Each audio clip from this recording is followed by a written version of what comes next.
ಈಗ ಟಾಕ್ಸಿಕ್ ಮೂವಿದ ಒಂದು ಟೀಸರ್ ಏನು ರಿಲೀಸ್ ಆಗಿತ್ತಲ್ಲ, ಇದ್ರ ಬಗ್ಗೆ ಮಾತಾಡೋದಾದ್ರೆ ಭಾಳಷ್ಟು ಡೀಟೇಲ್ ಆಗಿ ಒಂದು 4-5 ಬಗ್ಗೆ ನೋಡಿದಾಗ ಅರ್ಥ ಆಯ್ತು.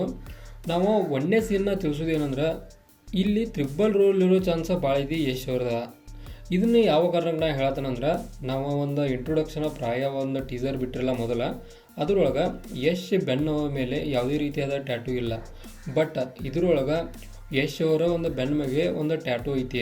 ಅಂದ್ರೆ ಇದರ ಅರ್ಥ ಈತನೇ ಬೇರೆ ಆತನೇ ಬೇರೆ. ಆನಂತರ ಲಾಸ್ಟಕ್ಕೆ ಒಂದು ಸೀನನ್ನು ತೋರಿಸ್ತಾರೋ, ಅದರೊಳಗೆ ಯಶ್ ಗೆಟಪ್ಪನ ಬೇರೆ ಐತಿ, ಅಂದ್ರೆ ಆತನೊಬ್ಬ ಬೇರೆ. ಇಲ್ಲಿ ಒಂದು ಪಾಸ್ಟ ಫ್ಯೂಚರ ಇದ್ರ ಮ್ಯಾಗ ಏನಾರ ಆಟ ಆಡ್ತಿರ್ಬೋದು. ಬಟ್ ನಮ್ಮ ಕಾನ್ಸೆಪ್ಟ್ ಏನೋ ಒಂದು ತ್ರಿಬಲ್ ರೋಲ್ ಇರೋ ಚಾನ್ಸ್ ಭಾಳ ಐತಿ. ಡಬಲ್ ರೋಲ್ ಅಂತೂ ಫಿಕ್ಸ, ಬಟ್ ನಾವು ತ್ರಿಬಲ್ ರೋಲ್ ಇರೋ ಚಾನ್ಸ್ ಕೂಡ ನಾವು ಇದ್ರ ನೋಡ್ತೇವೆ.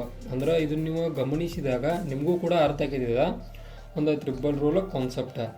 ದೆನ್ ನಾವು ಇಂಟರ್ನ್ಯಾಷನಲ್ ಫೈಟಿಂಗ್ ಸೀನ್ಗಳನ್ನು ನೋಡ್ತೇವೆ. ಅಂದ್ರೆ ನಾವು ನ್ಯಾಷನಲ್ ಹೋಗಿ ನೋಡುವಂಥ ಸೀನ್ಗಳನ್ನು ಆಲ್ಮೋಸ್ಟ್ ಕಡಿಮೆ. ಒಂದು ಬೇರೆ ಥರದ ಒಂದು ಜೋಕರ್ ಸೆಟಪ್ ಆಗಲಿ, ಆನಂತರ ಬ್ಯಾಕ್ಗ್ರೌಂಡ್ ಒಳಗೆ ಲೈಟ್ ಆಗಲಿ, ಪ್ರತಿಯೊಂದು ಸೀನ್ಗಳು ಒಂದೊಂದು ಡಾರ್ಕ್ ಲೈಟನ್ನು ಹೊಂದಿದವು. ಅಂದ್ರೆ ಮೊದಲನೇ ಒಂದು ರೆಡ್ ಲೈಟ್ ಒಳಗೆ ಒಂದು ಪೂರ್ತಿ ಏನದ ಸೆಟಪ್ ಕ್ರಿಯೇಟ್ ಆದ್ರೆ, ದೆನ್ ಬೇರೆ ಹಸಿರು ಲೈಟ್ ಒಳಗೆ ಒಂದು ಸೆಟಪ್ಪ, ಈ ರೀತಿಯಾಗಿ ಭಾಳಷ್ಟು ಡಾರ್ಕ್ ವೇ ಒಳಗೆ ಪ್ರತಿಯೊಂದು ಸೆಟಪ್ಗಳು ಒಂದು ಕ್ರಿಯೇಟ್ ಆಗಿದ್ದಾವೆ. ಇನ್ನು ಫೈಟಿಂಗ್ ಸೀನ್ಗಳು ಡೆಫಿನೆಟಾಗಿ ಇಂಟರ್ನ್ಯಾಷನಲ್ ಲೆವೆಲ್ ಒಳಗೆ ನೋಡ್ತೀವಿ ನಾವು. ಅಂದ್ರೆ ನಮ್ಮ ಇಂಡಿಯನ್ ಫೈಟಿಂಗ್ ಸೀನ್ಗಳ ಗತೆ ಒಂದು ಹೋಗಿ ಒಂದು ಬಡಗಿಲಿ ಬಡದ್ನೆ ಇದೆಲ್ಲ ಇಲ್ಲ. ನಾವು ಬೇರೆ ಲೆವೆಲನ್ನು ಫೈಟಿಂಗ್ ಸೀನ್ ಅದಾವು. ಮತ್ತು ಒಂದು ಗಿಡ ಕಟ್ ಮಾಡೋ ಮೆಷಿನ್ಲಿ ವ್ಯಕ್ತಿಗಳನ್ನು ಕಟ್ ಮಾಡತ್ತಾರೋ. ಅಂದ್ರೆ ಎನಿಮಲ್ ಆಗಲಿ ಬೇರೆ ಯಾವ ಮೂವಿಗಳು ಇದ್ರ ಮುಂದೆ ನಿಲ್ಲಕ್ಕೆ ಸಾಧ್ಯನೇ ಇಲ್ಲ. ಇದು ಕೂಡ ನಮಗೆ ಕಾನ್ಸೆಪ್ಟ್ ನೋಡ್ತೀವಿ ನಾವು ಈ ಒಂದು ಟೀಸರ್ ಒಳಗೆ. ಆನಂತರ ಹೀರೋಯಿನ್ಗಳನ್ನ ಒಬ್ಬರನ್ನು ಕೂಡ ತೋರಿಸಿಲ್ಲ. ಅಂದ್ರೆ ಒಂದು ಡ್ಯಾನ್ಸ್ ಒಳಗೆ ಅಷ್ಟೇ ಒಬ್ಬರನ್ನ ಇಂಟ್ರೊಡ್ಯೂಸ್ ಮಾಡಿಕೊಡ್ತಾರೋ. ಅದರ್ವೈಸ್ ಉಳ್ಕಿದ ಎಲ್ಲ ಸೀನುಗಳ ಯಶ್ ಅವರನ್ನು ಮಾತ್ರ ಕವರ್ ಮಾಡಿದವು. ಅಂದ್ರೆ ಪೂರ್ತಿ ಕಂಪ್ಲೀಟ್ ಟೀಸರ್ ಏನಿತ್ತಲ್ಲ, ಇದು ಒಂದು ಬಿಲಾಂಗ್ಸ್ ಟು ಯಶ್ ಅಂತ ಹೇಳ್ಬೋದು ನಾವು.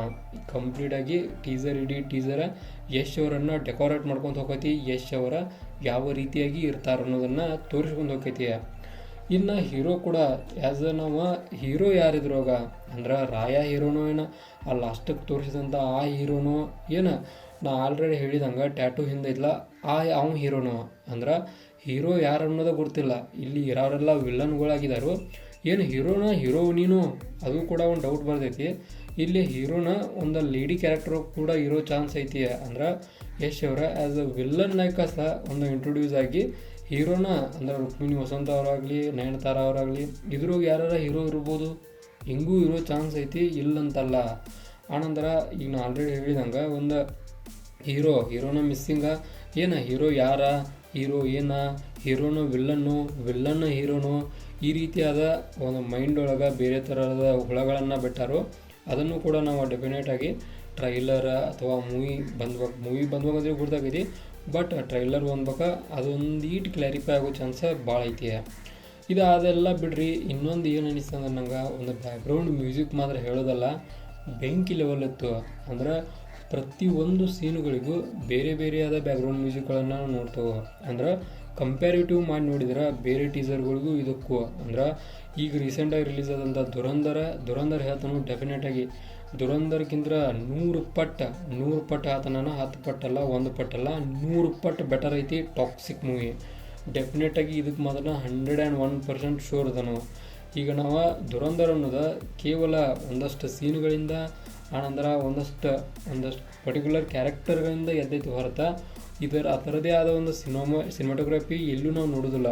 ಅಂದ್ರೆ ಒಂದು ನೀಟ್ ಚಲೋ ಐತಿ, ಚಲೋ ಇಲ್ಲೂ ಅಂತಲ್ಲ, ಚಲೋ ಐತಿ.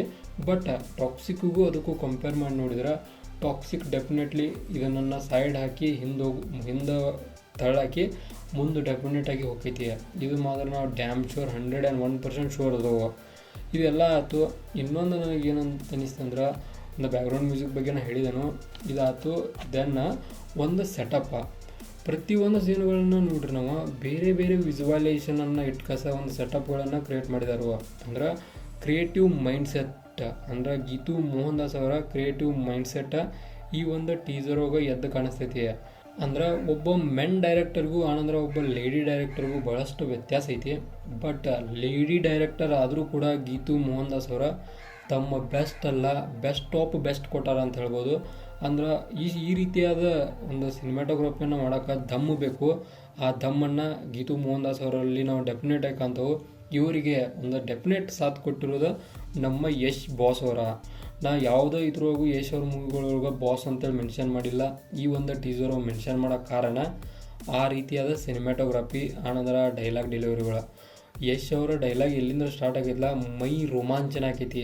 ಆ ರೀತಿ ಒಳಗೆ ಡೈಲಾಗ್ಗಳನ್ನು ಡೆಲಿವರಿ ಮಾಡ್ತಾರೆ. ಡ್ಯಾಡೀಸ್ ಹೋಮ್ ಆಗಲಿ ಆನಂದ್ರೆ ಒಂದು ಡ್ಯಾಡಿ ಅನ್ನೋದು ಭಾಳಷ್ಟು ಕಡೆ ಇದನ್ನು ನೋಡ್ತೀವಿ ನಾವು ಹೇಳೋದ. ಇದೇನೋ ಒಟ್ಟು ಫಾದರ ಆ್ಯಂಡ್ ಸನ್ನ ಆನಂತರ ಬೇರೆ ಪಾಸ್ಟ ಫ್ಯೂಚರ ಈ ರೀತಿಯಾದ ಒಂದಷ್ಟು ಫ್ಯಾಕ್ಟ್ಸ್ಗಳನ್ನು ಒಳಗೊಂಡಿರುವಂಥ ಚಾನ್ಸು ಕೂಡ ಐತಿ. ಕಾರಣ ಎಲ್ಲ ಕಡೆ ನಾವು ಲಾಸ್ಟು ಕೂಡ ಡ್ಯಾಡಿದ ಹಿಂದಿಂದ ರಾಯ ಒಳಗೂ ಅದನ್ನ ಕೇಳಿದೆವು, ಇದ್ರೊಳಗೆ ಕೂಡ ಡ್ಯಾಡಿನೂ ಕೇಳ್ತಾವೆ. ಅಂದ್ರೆ ಏನೋ ಒಟ್ಟು ಅದ್ರೊಳಗೆ ಐತಿ. ಅದನ್ನು ನಾವು ಡೆಫಿನೆಟಾಗಿ ಇದ್ರಾಗ ನೋಡ್ತೇವೆ. ಟ್ರೈಲರಾಗ ಗೊತ್ತಾಗೈತೆ ಅಂದ್ಕೊಂಡನು. ಆನಂತರ ಒಂದು ಏನರ ಸಣ್ಣದಾಗಿ ಒಂದು ರುಕ್ಮಿಣಿ ವಸಂತ ಅವ್ರದ ಆನಂತರ ನಯನತಾರ ಅವ್ರದ ಒಂದು ಝಲಕ್ ಕೊಟ್ಟಿದ್ರೆ ಇನ್ನೂ ಕೂಡ ಹೈಪ್ ಆಗೋ ಚಾನ್ಸ್ ಇತ್ತು. ಬಟ್ ನೋಡೋಣ, ಸೀಕ್ರೆಟಾಗಿ ಇಟ್ಕಸ ಟ್ರೈಲರ್ಗೆ ಒಂದು ಪ್ರಿಪೇರ್ ಆಗತ್ತಾರು. ಆ ಟ್ರೈಲರ್ ಬಂದ್ಬೇಕಾ ಡೆಫಿನೆಟಾಗಿ ಎಲ್ಲ ಗೊತ್ತಾಗೈತಿ. ಅಲ್ಲಿ ಮಟ್ಟ ವೇಟ್ ಮಾಡೋಣ. ಇದಾಗಿದ್ದ ಟಾಕ್ಸಿಕ್ ಮೂವಿದ ಒಂದು ಟೀಸರ್ದ ಕಂಪ್ಲೀಟ್ ಡೀಟೇಲ್ಸ್ ರಿವ್ಯೂವ. ಇದೇ ಥರ ನಿಮ್ಗೆ ಇನ್ಫಾರ್ಮೇಟಿವ್ ವಿಡಿಯೋಗಳು ಬೇಕಾದ್ರೆ ಚಾನಲ್ ಸಬ್ಸ್ಕ್ರೈಬ್ ಮಾಡ್ಕೊರಿ. ವಿಡಿಯೋ ಇನ್ಫಾರ್ಮೇಟಿವ್ ಅವರ ಲೈಕ್ ಕೊಟ್ಟವ್ರಿ. ಇನ್ನೊಂದು ಏನಪ್ಪ ಅಂದ್ರೆ, ನಮ್ಮ ಕನ್ನಡ ಮೂವಿದ ನಾವು ಕನ್ನಡದವ್ರು ರಿವ್ಯೂ ಮಾಡ್ತೇವೆ, ಬಟ್ ವ್ಯೂಸ್ ನೋಡಿದ್ರೆ ಕಡಿಮೆ. ಅದನ್ನು ನಮ್ಮ ಕನ್ನಡ ಮೂವಿ ತೊಗೊಂಡು ಹಿಂದಿದವ್ರು ರಿವ್ಯೂ ಮಾಡಿದರೆ ಅವರು ವ್ಯೂಸ್ಗಳನ್ನು ನೋಡಿದ್ರೆ ಒಂಥರ ಮೈಂಡೇ ಬ್ಲಾಂಕ್ ಆಕೈತಿ. ಆ ರೀತಿ ಒಳಗೆ ಐತಿ. ನಮ್ಮನ್ನೂ ಕೂಡ ಬೆಳೆಸಿ ಉಳಿಸಿ.